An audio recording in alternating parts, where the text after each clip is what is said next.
Gloria al Señor. Bueno, mis amados hermanos, continuamos con el estudio de Apocalipsis, capítulo número 19. Hoy vamos a leer del versículo 15 al versículo número 21. Recordemos que en el capítulo 19, ¿verdad? Vemos al caballo blanco, ¿verdad? Que viene descendiendo del cielo, que está relacionado con la segunda venida de nuestro Señor Jesucristo. También recordemos que nos encontramos con la cena del Señor, ¿verdad? Y nos encontramos con las bodas del Cordero. Y también hemos estudiado la parte del cántico celestial. Así es que hoy vamos a continuar aprendiendo y vamos a ver un poquito acerca de esa batalla de Armagedón, ¿verdad? Que hemos venido anunciando y que ya lo vimos en los capítulos anteriores, pero que también en el capítulo número 19 de Apocalipsis se menciona. Y la palabra de Dios la leemos en el nombre del Padre, del Hijo y del Espíritu Santo. De su boca sale una espada aguda para herir con ella a las naciones, y él las regirá con vara de hierro, y él pisa el lagar del vino del furor y de la ira del Dios Todopoderoso.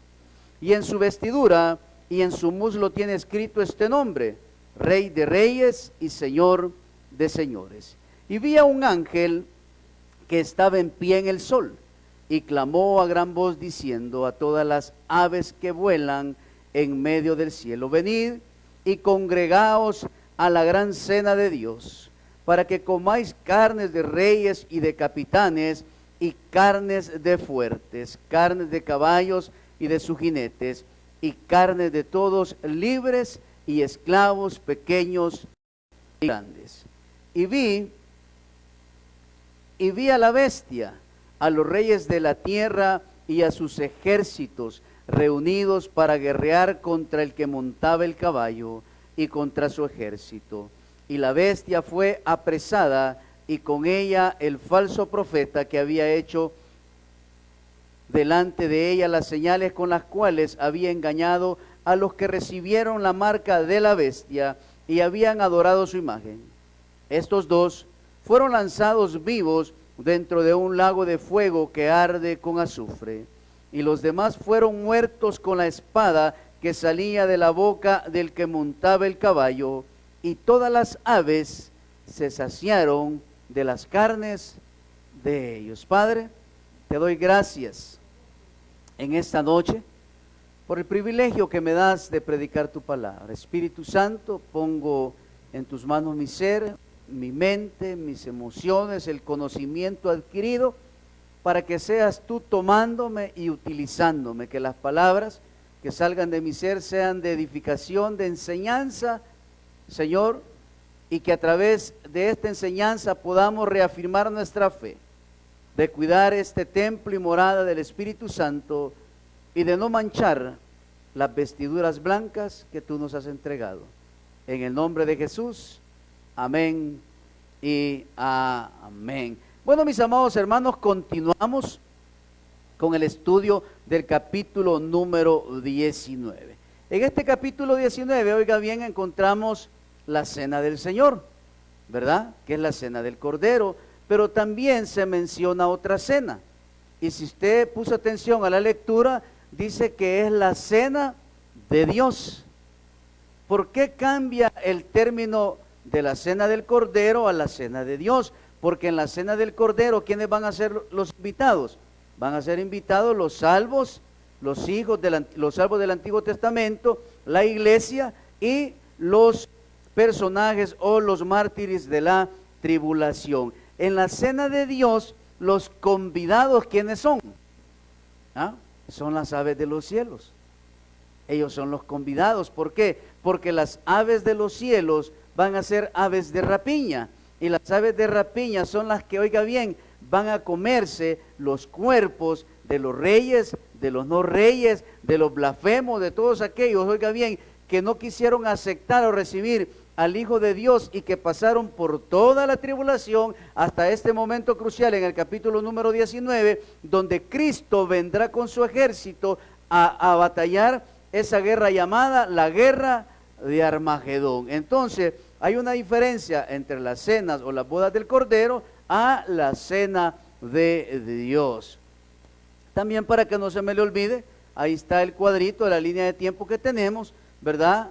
Antes de la cruz era la ley, antes de la cruz eran los pactos, antes de la cruz eran las dispensaciones. Ahora, en la cruz se pronunció el nuevo pacto que fue dado a través de ¿quién? A través del Hijo.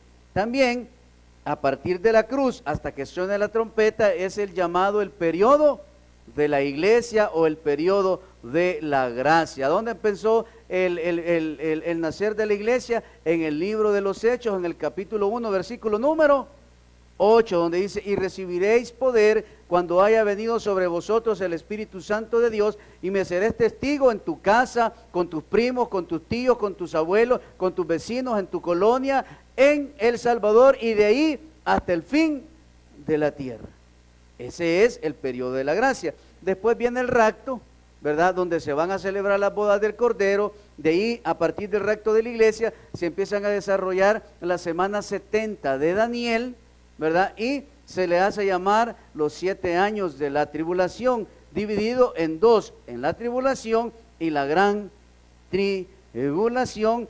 Y al final de los 7 años, pues viene Cristo, en el cual estamos en el capítulo 19, para después instituir el reino milenial, y al final del reino milenial vendrá a formar nuevamente ¿qué? La nueva tierra y los nuevos cielos. ¿Para quién? Para su pueblo Israel. Entonces, después de esa corta explicación, recuérdese que, como ya hemos visto, la unidad satánica, oiga bien, reunirá a los reyes de la tierra y a sus ejércitos. ¿Para qué, mis amados hermanos? Va a traerlos reunidos para que haya esa batalla llamada la batalla de Armagedón. No es esa película Armagedón, hermano, que vemos, ¿verdad?, con Bruce Willis, ¿verdad? Sí tiene relación porque hay una guerra, pero no tiene nada que ver con la película de Bruce Willis, sino que está relacionada con lo que vimos en Apocalipsis, capítulo 16, versículo del 12 al 16. Así que vamos a ir allá para poder empezar a entender o para poder reforzar la enseñanza acerca del Armagedón. Y la palabra la leemos y dice: el sexto ángel derramó su copa sobre el gran río Éufrates, y el agua de este se secó, para que estuviese preparado el camino a los reyes del oriente. Y vi salir de la boca del dragón, y de la boca de la bestia, y de la boca del falso profeta, 3 espíritus inmundos a manera de ranas, pues son espíritus de demonios que hacen señales y van a los reyes de la tierra en todo el mundo para reunirlos a la batalla de aquel gran día del Dios Todopoderoso. ¿Cuál es ese? El Armagedón. He aquí yo vengo como un ladrón. Bienaventurado el que vela y guarda sus ropas, para que no ande desnudo y vean su vergüenza. Y lo reunió en el lugar que en hebreo se llama Armagedón. Entonces, ¿contra quién van a batallar en ese lugar de Josafat llamado Armagedón? Van a batallar ¿con quién? Con el Cordero. Pero recordémonos que Cristo ya no viene como Cordero. ¿Cómo viene? Viene como león de la tribu de Judá, porque Él es el que va a pronunciarse, Él es el que va a derramar en totalidad la ira sobre las naciones. Entonces, ahí estarán para pelear con el Cordero. Eso está en Apocalipsis 17:14. Apocalipsis 17:14. Y dice: pelearán contra el Cordero, y el Cordero los vencerá, porque Él es Señor de señores y Rey de reyes, y los que están con Él son llamados, elegidos y fieles. ¿Qué marca había en la pierna del guerrero que venía a la tierra? ¿Qué escritura estaba en su pierna? Dice: Rey de reyes y Señor de señores. Entonces, Él es el que vendrá, oiga bien, a pelear la gran batalla sobre aquellas naciones, oiga bien, que se dejaron envolver por los espíritus demoníacos y que convencieron su mente y que transformaron su mente para hacerse un solo cuerpo y batallar ¿contra quién? Contra el Cordero. Ahorita, si usted ve, por ratitos, a través de las noticias, usted puede ver que ciertos países como que se unen, ¿verdad? Pero en la siguiente semana, ¿cómo están? Están divididos. Usted puede ver cómo Rusia se hace amigo del presidente de China, ¿verdad? Y la presidenta de Alemania. Pero la siguiente semana están enojados. Pero va a haber un momento en que el diablo, en que Satanás mandará esas huestes demoníacas, que va a ser en el periodo de la tribulación, y oiga bien, y va a lograr convencer la mente y en el corazón, y se van a unir como un solo reino para batallar ¿contra quién? Contra la nación santa de Israel. Usted lo puede ver a través de las noticias que acaban de pasar. Cuando usted lo atacan se tiene que defender, ¿verdad? Empezaron a atacar a Israel. ¿Qué hizo Israel? Defenderse. Claro, Israel es la niña de los ojos de Dios. Israel tiene una alta tecnología. Yo me quedo admirado cuando los otros países le avientan los cohetes y tienen un escudo. Pero solo, ¿qué tecnología que inmediatamente detecta el misil y se los destruye, ¿verdad? Claro, no son perfectos porque siempre les cae más de alguno. Pero, ¿qué le quiero decir con esto? Que cuando en la tribulación se unan todos estos reyes para destruir a la niña de los ojos de Dios, que es Israel, entonces se levantará ¿quién? El Cordero. Y vendrá sobre las naciones a destruirlas. Luego se abrirá el cielo y todos los pueblos congregados verán al Rey descender victoriosamente. Eso está en Apocalipsis 19:11. Esta batalla está narrada también con más detalles, oiga bien, en el libro de Ezequiel, el capítulo 38 y 39. Vamos a ir a Apocalipsis 19:11. Apocalipsis 19:11. Entonces vi el cielo abierto, y he aquí un caballo blanco, y el que lo montaba se llamaba Fiel y Verdadero, y con justicia juzga y pelea. A diferencia de esta escena en el cielo, oiga bien, es que aquí dice que todo ojo le verá, y todos verán descender, ¿a quién dice? Al Rey, o sea, a Jesucristo. ¿Cuál es la diferencia con el rapto de la iglesia? Que ningún ojo lo verá. ¿Solo quiénes? Solo aquellos que hayamos recibido a Cristo como nuestro Salvador personal.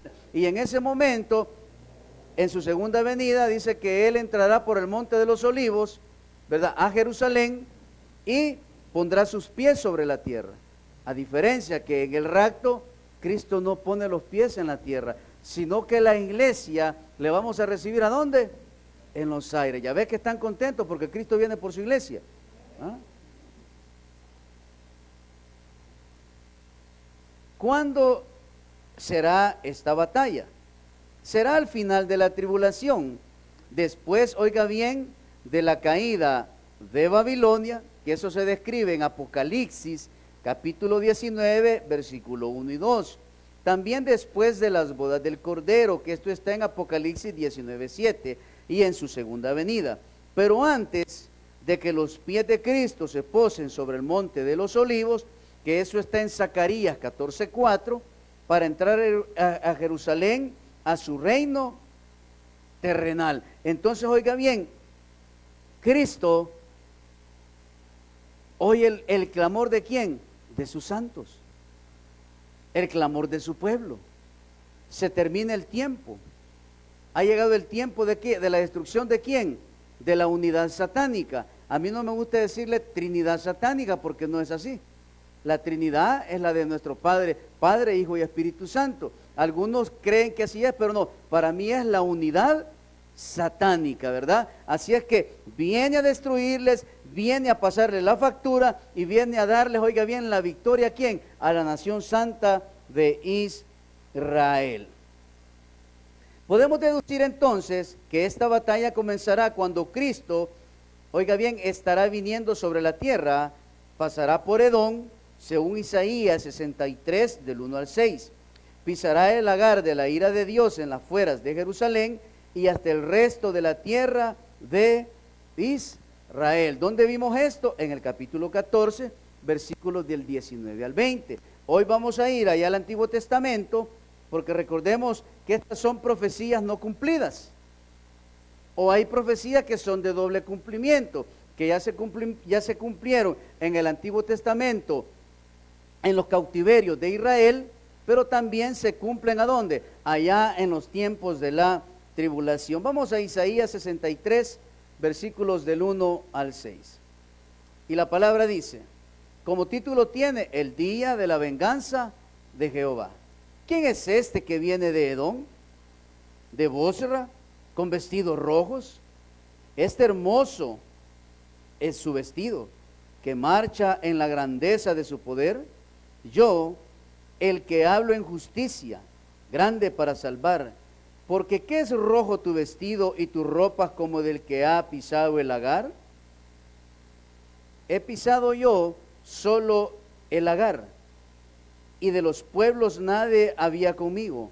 Los pisé con mi ira y los hollé con mi furor, y su sangre salpicó mis vestidos y manché todas mis ropas, porque el día de la venganza está en mi corazón, y el año de mis redimidos ha llegado. Miré y no había quien ayudara, y me maravillé que no hubiera quien sustentase, y me salvó mi brazo, y me sostuvo mi ira, y con mi ira hollé los pueblos, y los embriagué en mi furor, y derramé en tierra su sangre. Hace unos días hablamos que cuando el juicio llega, hermano, llega.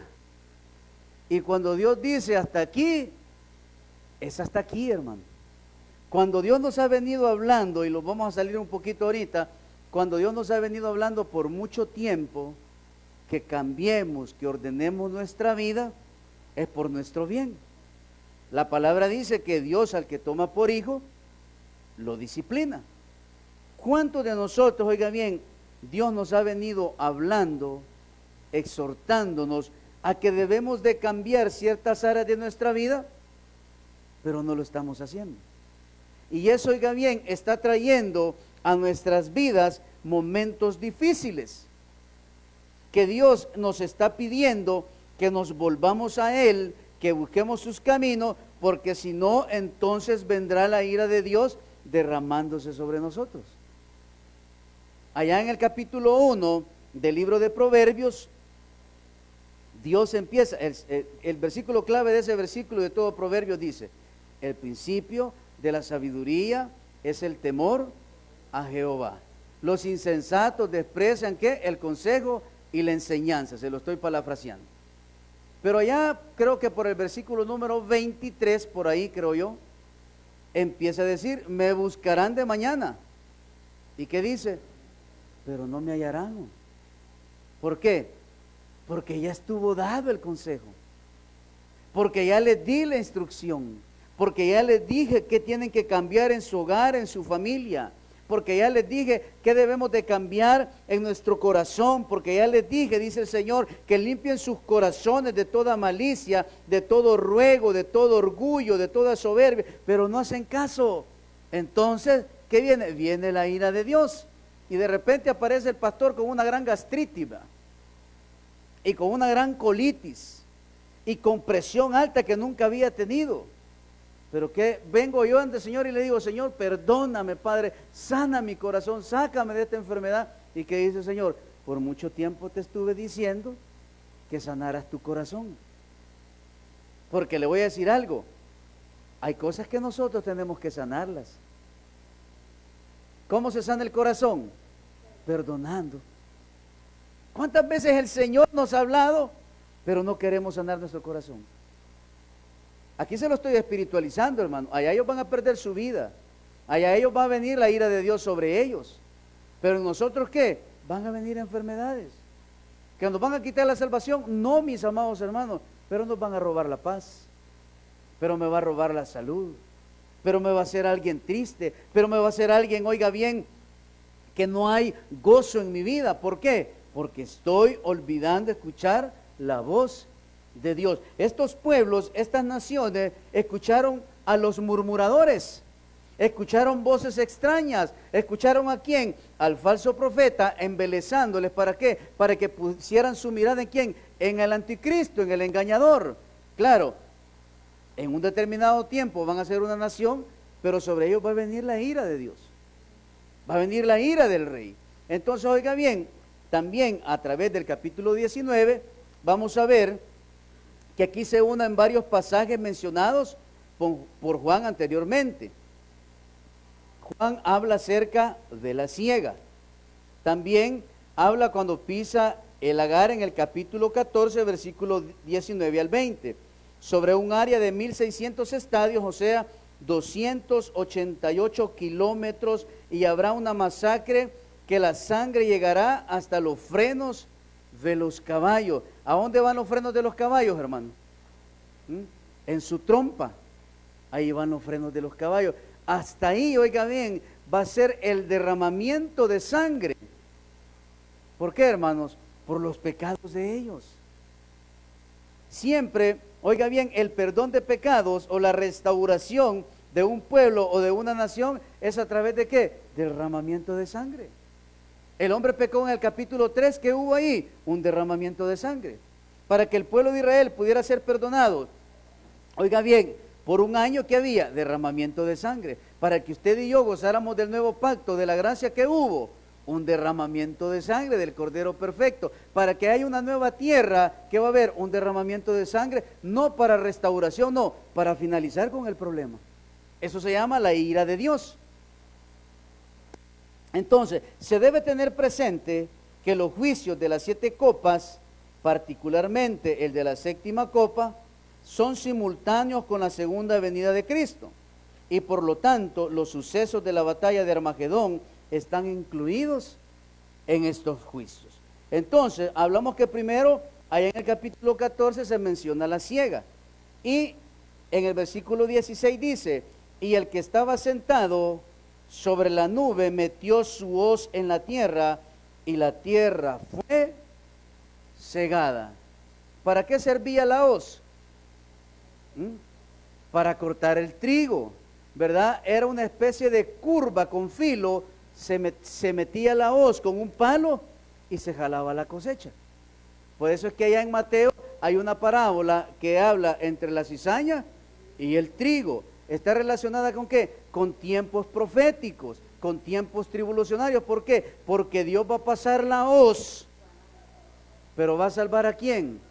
Va a salvar a su pueblo y aquellos salvos de la tribulación. Y el trigo dice que va a ser hollado. ¿Y ser hollado qué es? Va a ser quemado. También en el capítulo 14, versículo del 19 al 20, habla también, oiga bien, cuando pisa el lagar. Y dice allá en Apocalipsis, y el ángel arrojó su hoz en la tierra y vendimió la viña de la tierra y echó las uvas en el gran lagar de la ira de Dios. Y fue pisado al lagar fuera de la ciudad, y del lagar salió sangre hasta los frenos de los caballos por 1.600 estadios. Va a ser, oiga bien, un derramamiento descomunal, hermanos. Va a ser un derramamiento de sangre increíble. Así como la película esa de los 500 o 700 o El Gladiador, ¿verdad? Películas sangrientas, hermano, donde están batallando, donde están guerreando, y las naciones querrán, oiga bien, terminar con el Cordero, terminar con el Hijo de Dios, terminar con ese ejército, pero no podrán, porque se les olvida que detrás de toda esta inmensa creación hay un Dios todopoderoso. ¿Usted cree, pastor? Un día de estos vino un hermano, oiga bien, donde literalmente, para que vea que tenemos un Dios de poder, hermano, le pusieron la pistola así enfrente, ¿ve? Oiga bien, y sabía que se encasquetó la pistola. Y el hermano dice su testimonio que el mañoso, oiga bien, jalaba y no salió la bala. ¿Por qué? Porque así es Dios cuando nos guarda, hermano. ¿Ah? Alguien diría, no, es que la pistola ya estaba por arruinarse. Eso lo puede decir alguien que no es cristiano. Pero el mañoso, cuando va a salir a la calle y anda una arma, la aceita. Si es si es revólver, le da vuelta al voladito, ¿va? que tenga las balas, las saca, la está jugando, está viendo que trabaja. Si es escuadra, igual. Él conoce su arma. Pero contra el poder de Dios, el malo no puede, hermano. Contra el poder de Dios, el malo no puede. Y aunque los momentos se vean difíciles, oiga bien, Dios nos va a sacar de los problemas. Así como también después de 7 años, sacará en palestra ¿a quién? A la nación santa de Israel. Cuando se derrame la 7ª copa de la ira de Dios, y eso está en Apocalipsis 16:21. Y cayó del cielo sobre los hombres un enorme granizo como del peso de un talento. Y los hombres blasfemaron contra Dios por la plaga del granizo, porque su plaga fue sobremanera grande. Vamos a ver, ¿quién se acuerda cuánto pesaba un talento? ¿Cuánto pesaba un granizo de esto de acuerdo a un talento? Nadie se acuerda. Pues se lo puedo dejar para el otro jueves. Para que pastor pesaba tanto. Pesaba más de 30 libras, para que tenga una idea. ¿Verdad? Ahí averiguo y me dice el otro jueves. Toda esta terrible exterminación surgirá repentinamente en el momento de la aparición de Cristo. Todos los congregados llenos de terror no estarán conscientes, oiga bien, de lo que hagan. Descubrirán el terrible tormento de la ira de Dios. O sea, eso, hermano, es como cuando usted está dormidito ya como por las 2 de la mañana y viene un zamaquión, ¿verdad? Pero de esos zamaquiones buenos, no de los temblorcitos de 3.5, no de 5, sino de esos que usted siente que le movieron la cama y la primera reacción, ¿verdad? Usted siente y ya está de pie, ¿verdad? ¿Y qué dice? Saquen a los niños. Así va a ser de repentino, ¿qué? La ira del Señor. Cuando empiecen a venir, oiga bien, y a desatarse, oiga bien, todo lo que está escrito en las 7 copas de la ira de Dios. Versículos 17 y 18. Y vi a un ángel que estaba en pie, y vi un ángel que estaba en pie en el sol, y clamó a gran voz diciendo: a todas las aves que vuelan en medio del cielo, venid y congregaos a la gran cena de Dios, para que comáis carnes de reyes y de capitanes y de carnes fuertes, carnes de caballos y de sus jinetes, y carnes de todos libres y esclavos, pequeños y grandes. Ahora el énfasis está en los efectos de la batalla.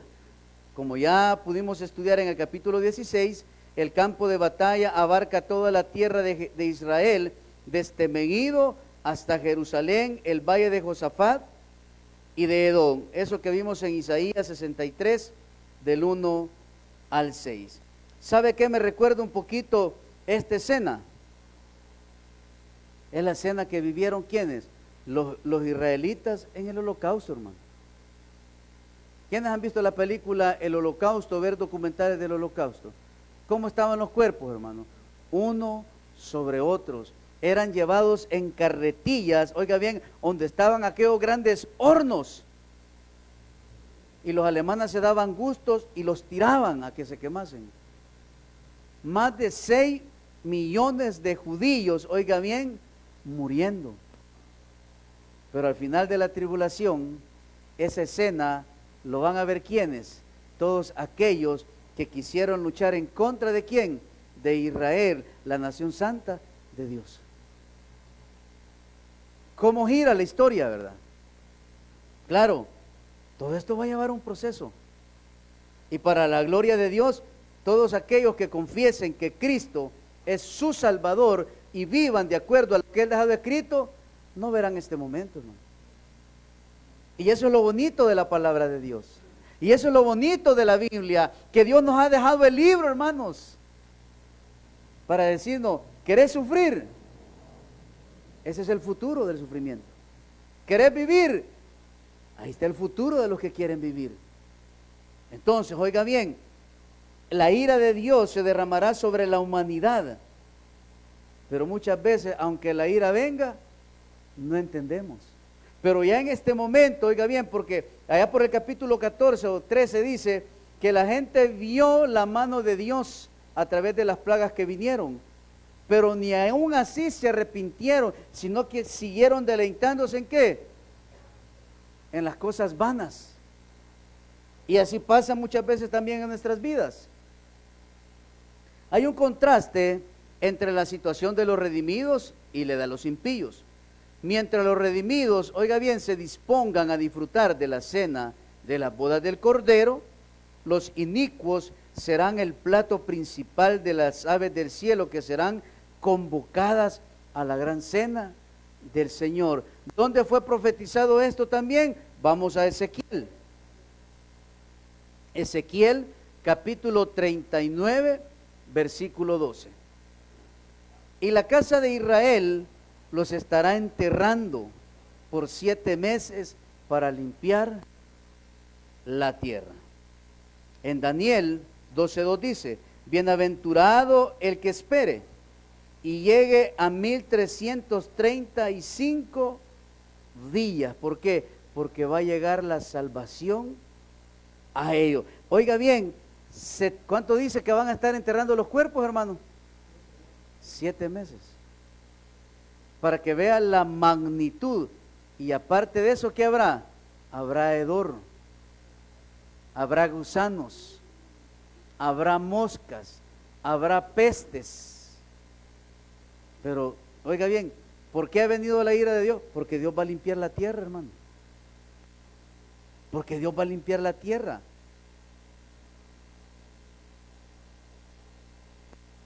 La destrucción de los enemigos de Dios será tan grande que requerirá una multitud de aves para limpiar el campo de batalla.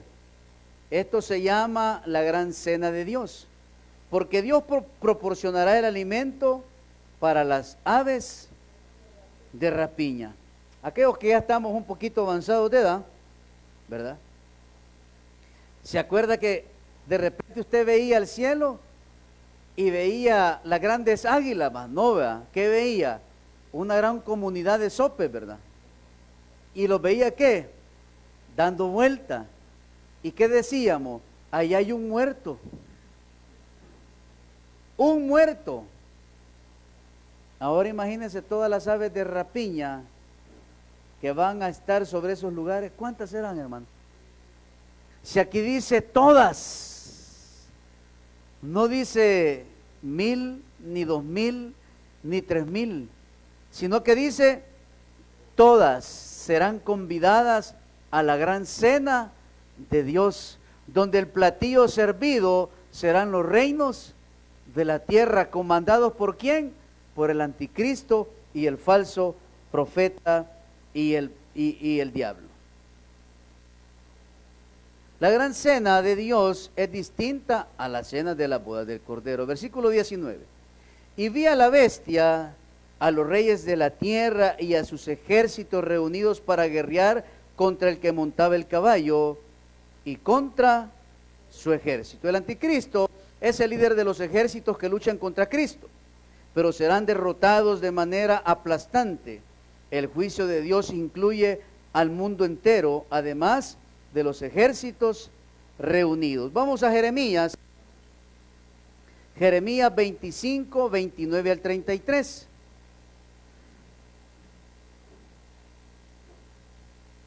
Ahí nos vamos a quedar. Jeremías 25 del 29 al 33. Porque he aquí que a la ciudad en la cual es invocado mi nombre, yo comienzo a hacer mal, y vosotros seréis absueltos. No seréis absueltos porque espada traigo sobre los moradores de la tierra, dice Jehová de los ejércitos.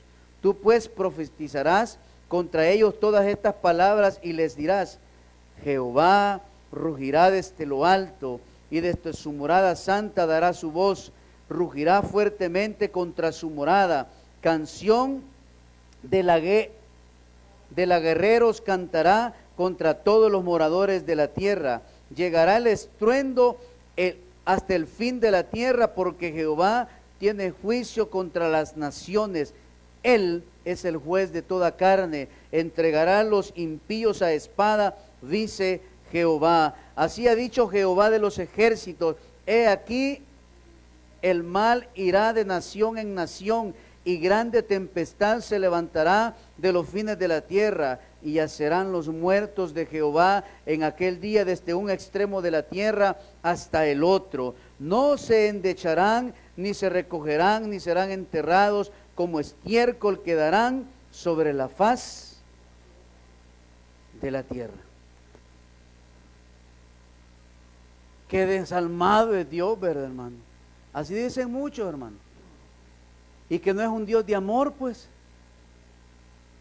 Sí es un Dios de amor, y por eso envía a su Hijo a morir en nuestro lugar, para que a través de Cristo usted y yo obtengamos salvación y podamos ser librados ¿de qué? Del lagar, de la ira de Dios. Es por eso, oiga bien, que usted y yo debemos de esforzarnos, debemos de caminar con Dios, debemos de dar frutos dignos de arrepentimiento, para que nuestros vestidos estén limpios y resplandecientes, para que cuando suene la trompeta, usted y yo podamos recibir al Señor en los aires. ¿Por qué? Porque en Cristo somos más que vencedores. Dele un buen aplauso al Señor en esta noche. Padre, te damos gracias, mi Señor, por este estudio bíblico. Gracias porque seguimos avanzando, Señor, y conociendo esos tiempos difíciles que atravesarán las naciones y todos aquellos que hayan negado que tú eres el Señor. Si usted no está listo, no está preparado para escuchar la trompeta, hoy es una buena noche para que pueda recibir a Jesús como su Salvador personal. Solo se requiere de arrepentimiento, se requiere de fe, y que voluntariamente usted abra las puertas de su corazón y deje entrar a Jesús. Apocalipsis 3:20 dice, he aquí, yo estoy a la puerta y llamo. Si alguno oye mi voz y abre él la puerta, entraré a él, cenaré con él y él conmigo. Si quiere recibir a Cristo en esta noche, repite esta oración. Señor Jesús, reconozco que soy pecador. Me arrepiento de mis pecados. Y en esta noche voluntariamente abro las puertas de mi corazón y te recibo como mi único y suficiente Salvador personal. Creo que eres Dios, que moriste en la cruz por mis pecados, que resucitaste al tercer día y que hoy estás a la diestra del Padre. Gracias, Jesús, por haber salvado mi alma hoy. Si usted ha hecho esta oración, hoy quiero invitarle a que busque la iglesia más cercana de su localidad, que busque al pastor de esa iglesia y que le pida que quiere conocer más de la salvación y hacer profesión pública de fe. Bienvenido a la familia de Dios. Ahora le invito a que busque el Evangelio de Juan, el Evangelio del amor. El Verbo se hizo carne, para que aprenda a conocer quién es Dios a través de su Hijo. Señor, gracias por aquellas personas que repetirán esta oración con fe y arrepentimiento. Señor, que pueda llegar tu visitamiento a cada uno de ellos, que puedan tener ese encuentro personal y que esa oración que salga de su interior pueda ser con fe y con arrepentimiento, para que puedan recibir ese sello, esa garantía de tu Espíritu Santo y puedan obtener salvación y vida eterna. Señor, gracias por esta noche, gracias por los milagros que has derramado sobre este lugar, gracias por haber escuchado las oraciones de la iglesia presencial y mis hermanos de la iglesia del aire. Bendíceles, que lo que resta de la semana pueda ser de bendición, que no falte el pan en nuestra mesa. Señor, que estemos siempre caminando de tu mano, que seamos luz en medio de las tinieblas. Gracias en el nombre de Jesús. Amén y amén. Gloria al Señor. Dios me los bendiga, mis amados hermanos. Nos vemos mañana a las 9 de la noche en nuestro altar familiar, en la mañana en nuestro devocional a las 7 de la mañana y domingo a las 10 de la mañana. Bendiciones para todos.